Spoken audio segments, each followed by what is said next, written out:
నమస్తే. నేను సిరి. ఇప్పటివరకి అంటే మంచు ఫ్యామిలీ అంటే చాలా వరకి మీమ్ కంటెంట్ వాళ్ళకైతే మీమ్స్ అయితే చాలా దొరుకుతాయి. అండ్ మనం రీసెంట్‌గా చూసుకుంటే విష్ణు గారు గూడా అంటే చాలా కొంతమంది యూట్యూబర్స్ మీద కేస్ కూడా ఫైల్ చేయడం జరిగింది.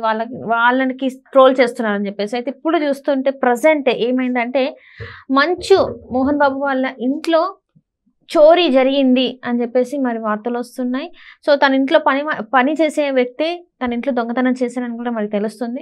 సో, దీని మీద ఇంకా మరిన్ని విషయాలు మనకు తెలియజేయడానికి మనతో పాటు ఉన్నారు ప్రముఖ సినీ క్రిటిక్ దాసరి విజ్ఞాన్ గారు. నమస్కారం అండి. నమస్తే. ఇప్పుడు చూస్తున్నట్టయితే మోహన్ బాబు గారి ఇంట్లో చోరీ జరిగింది. తన ఇంట్లో ఎవరైతే పని చేస్తారో తనే ఆ డబ్బును దొంగిలించాడని చెప్పేసి కూడా మన వార్తలొస్తున్నాయి. అసలు ఏం జరిగి ఉంటదంటారు? ఈయన అనంతపురం అనే ఏరియా నుంచి గణేష్ నాయక్ అనే ఆయన, ఈయన ఎస్టీ సామాజిక వర్గానికి చెందిన ఆయన.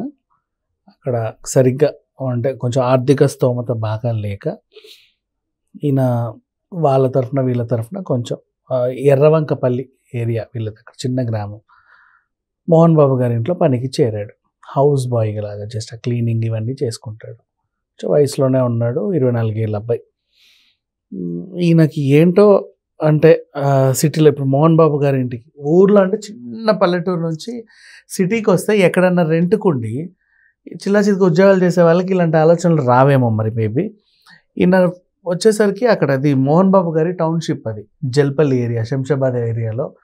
మనకి ఇది ఏమంటారు, ఆరంగర్ ఎయిర్పోర్ట్ వెళ్ళేటప్పుడు ఆరంగం ఫ్లైఓవర్ దాటిన తర్వాత నెక్స్ట్ పహాడీ షరీఫ్ అనే ఏరియా వస్తుంది కదా, ఆ పోలీస్ స్టేషన్ కిందకి వస్తుంది ఈ చిన్న గ్రామం. మోహన్ బాబు టౌన్షిప్ పేరుతో ఆయనకంటే ఒక పెద్ద ఇల్లు ఉంది. అక్కడే పనోళ్ళకి వాళ్ళకి వీళ్ళకి కూడా చిన్న చిన్న క్వార్టర్స్ టైప్ రూములు కూడా అక్కడే ఉంటాయి. అదొక సంస్థానం అయింది. తెలిస్తే రీసెంట్లీ మంచులక్ష్మి గారు కూడా ఒక హోమ్ టూర్ చేశారు. అదేనేమో ఆ హౌస్ నేనైతే చూడలేదు లోపల నుంచి, బట్ ఏమో తెలీదు. అది ఓవరాల్గా అక్కడ ఈయన పని మనిషి మోహన్ బాబు గారి పిఏ కూడా అక్కడే ఉంటాడు, కిరణ్ కుమార్.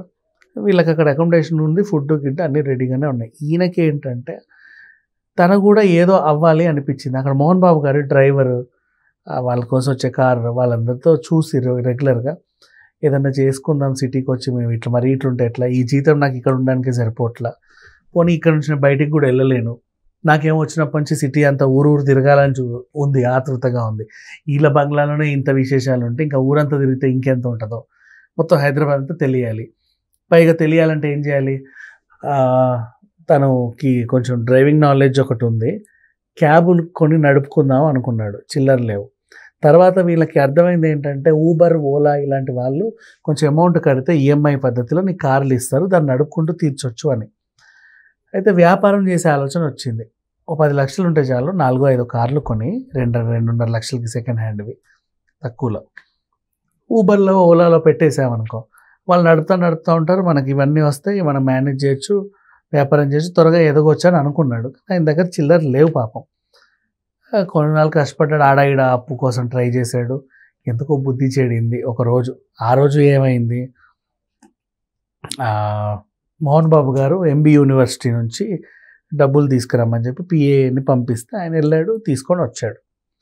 రాత్రి అయింది పాపం ఆయన వచ్చేసరికి. అదంతా ఏరియా అది మన కొంచెం లోపల ఏరియాలు కదా అవి, బార్డర్లో.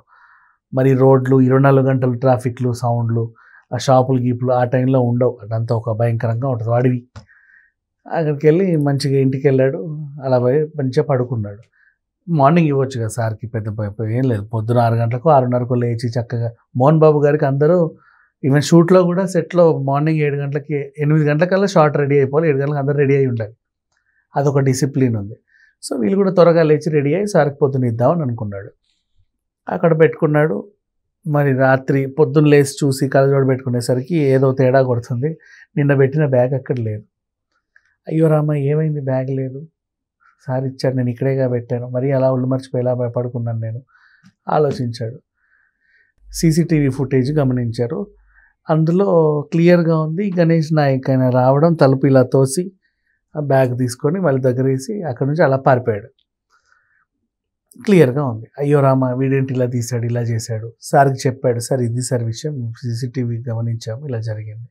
సరే వెంటనే పోలీస్ కంప్లైంట్ ఇవ్వండి, మీరు మాత్రం ఏం చేస్తారు. కంప్లైంట్ ఇచ్చారు. వాళ్ళు కూడా ఈయన్ని వెతికే పనిలో ఉన్నాడు. తర్వాత ఏమైంది, మొత్తానికి గంటల వ్యవధిలోనే అలా పట్టుకొని వచ్చేసారు. రాత్రి అంటే తెల్లవారుజామునే వీడు 10 లక్షలు కొట్టేశాడు. ఆ బ్యాగ్ కొట్టేసిన బ్యాగ్లో 10 లక్షలు ఉన్నాయి. మధ్యాహ్నం లోపే అరెస్ట్ చేసి పట్టుకున్నారు. 7,26,000 అంటే 3 లక్షలు ఖర్చు పెట్టేశాడమ్మా. అలా ఎలా ఖర్చు పెట్టాడో తెలియదు. అంత అర్ధరాత్రి నీకేముంటాయో కూడా ఏమీ ఉండవు, తెల్లవారుజామున కూడా నీకేం దొరకవు. నీకు మంచి మార్కెట్ టైం ఏంటి 12 నుంచి 9 అంతే కదా, మోస్ట్లీ 12 to 9 మంచి మార్కెట్ టైం అది. వీడు 12 దాటిన తర్వాత కాసేపు అరాకొర అటు ఇటుగా దొరికేశాడు. మరి ఆ డబ్బులు ఏమైనా అంటే జల్సాలు చేశాడు. ఏం జల్సాలు చేశావు, ఎక్కడ పెట్టావు? పైన చేశాడంటే మరి మామూలు విషయం కాదు. నేనేమనుకున్నాను అంటే ఒకవేళ అరెస్ట్ అయితే విడిపించుకోవడానికి ఇంట్లో దాచుకున్నాడేమో, ఎవరికైనా ఇచ్చాడేమో. అదే రేపు ఒకవేళ నాకు ఇలా తప్పు చేశా, ఏదో బతకాలని చేశా, తప్పు చేశా, ఇన్ కేసు నన్ను అరెస్ట్ చేస్తే ఈ లక్ష లాయర్లకు ఇచ్చి నన్ను విడిపించండి అని చెప్పుకున్నాడేమో తెలియదు.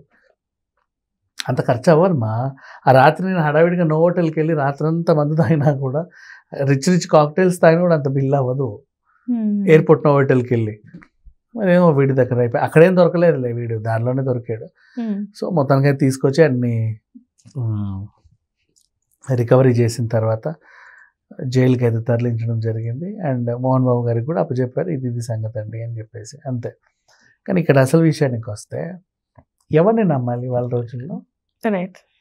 అలా అని తెలిసిన వాళ్ళ పిల్లలన పెట్టుకోలేం అంత సీరియస్లీ. వాడికి ఈ మోహన్ బాబు లాంటి వాళ్ళు, ఓ వెంకమ్మ ఇల్లరా నీ కొడుకు ఎంత వయసు అంటే 20 ఏళ్ళు అయ్యా, పనిలో పెట్టుకోడు, సరే చదివించుకుంటాడు ఆయన్ని, ఎక్కడన్నా చదివించుకోవాలంటే నేను చదివిస్తాలే అంటాడు. పనిలో పెట్టుకుంటే నువ్వు దేనికి పనికిరానోడివే అయి ఉండాలి, అప్పుడే నేను ఆ పనిలో అన్నా పెట్టుకోగలం, మరి కనీసం నీకు ఏది చేతగానోడివే. కానీ నీకు దొంగతనం చేతనయ్యే అంత తెలివితేటలు ఉన్నాయి, ఇంకేమైనా చేయొచ్చు. బిజినెస్ చేసుకోవాలనుకున్నావు, క్యాబులు నడపాలనుకున్నావు, you can do whatever. But 10 లక్షలు ఏంటి చీప్గా? 10 లక్షలు తీసుకొని ఏం చేద్దాం అనుకున్నాడు, ఎక్కడికి వెళ్ళాలి? ఇక్కడ ఇవాళ రేపు అంటే మిడిల్ క్లాస్ పెళ్ళిళ్ళకే 10 లక్షలు ఖర్చు అవుతున్నాయి. కరెక్టేమా, అదొకటి. రెండోది, ఇప్పుడు నువ్వు కళ్ళు మూసి తెరిచేలోపే 3 లక్షలు మింగావు, 10 లక్షలు ఎన్ని రోజులు నీ దగ్గర అంటే ఇంకా సెకండ్ డేకి వచ్చేసరికి అయిపోతాయి. అంతే కదా. అట్లా అంటే 2-3 గంటల్లోనే నువ్వు 3 లక్షలు అంటే తెల్లారేసరికి 10 లక్షలు కూడా మాయమైపోయేవి. పోనేవాడికన్నా నువ్వు అప్పు ఇన్నావా, వాడు నిన్ను బాగా వేధిస్తున్నాడు, పలానా టైంకి రారా నీ అప్పు తీర్చేస్తా అని చెప్పావా, వాడికి ఇచ్చావా, అది తెలియదు. జల్సాలా ఖర్చు పెట్టాడు. అవి ఎక్కడి నుంచి వస్తాయి, ఎలా వస్తాయో తెలియదు. సరే, ఓవరాల్గా అయితే ఖర్చు అయితే పెట్టాడు. మోహన్ బాబు గారి విషయంలోనే ఎందుకు ఇలా జరుగుద్దో తెలియదు. బట్ తెలిసిన వాళ్ళని, ఇప్పుడు భానుప్రియ గారి ఇంట్లోనే అలాగే జరిగింది. మన రజనీకాంత్ వాళ్ళ అమ్మాయి ఐశ్వర్య రాజేష్ వాళ్ళ ఇంట్లోనూ అదే జరిగింది. నమ్మి పెట్టుకోవడం. ఇంకా ఐశ్వర్య రాజేష్ వాళ్ళ ఇంట్లో అయితే రజనీకాంత్ వాళ్ళ ఇంట్లో విచిత్రం, ఆ పనమ్మాయి, నువ్వు ఇచ్చే జీతం సరిపోవట్లేదు, మరి దొంగతనం చేయరా అని చెప్పింది ఆవిడ. అలా ఎలా చెప్తారో అంత ధైర్యంగా ఆవిడ అలాగే చెప్పింది. తను కూడా ఏమనలా, అట్లా లైట్ తీసుకుంది. స్నేహ ఇంట్లో కూడా దొంగతనం జరిగింది, తను లైట్ తీసుకుంది, ఏమనలా. అవుతానే ఉన్నాయి. అంటే ఎవరిని నమ్మాలి ఎవరిని నమ్మదో తెలియట్లే ఇవాళ రేపు. ఇప్పుడు పోనీ ఇంట్లో దొంగతనం జరిగిందా, ఇంట్లో కాదు, అసిస్టెంట్ తీసుకొస్తే వీడికి తెలుసు వీళ్ళ అసిస్టెంట్ ఊరెళ్ళి వచ్చాడంటే ఖచ్చితంగా డబుల్ బ్యాగ్ పట్టుకొని వస్తాడు, అంతే. అది మైండ్లో పెట్టుకున్నాడు, ఎలాగైనా తీసుకోవాలనుకున్నాడు. ఆ అడవిలో నువ్వు నడుచుకుంటూ ఎంత దూరం వెళ్ళావు, ఎక్కడ తిరిగావు, ఏడ కూర్చున్నావు, ఏ బస్సు వచ్చింది, ఎటెక్కావు, నీ దగ్గర అసలు డబ్బులు లేవనుకో, అందరినీ 500 నోట్లు ఏవో ఉంటాయి, జిపిప్తో అందరూ చూస్తారు ఏదో ఉంది అని, దాంట్లోకి వెళ్ళి ఎలా తీసావు ఎవరికి తెలియదు, దొంగతనం అయితే చేసావు, అంతే. Right sir, right. Thank you so much.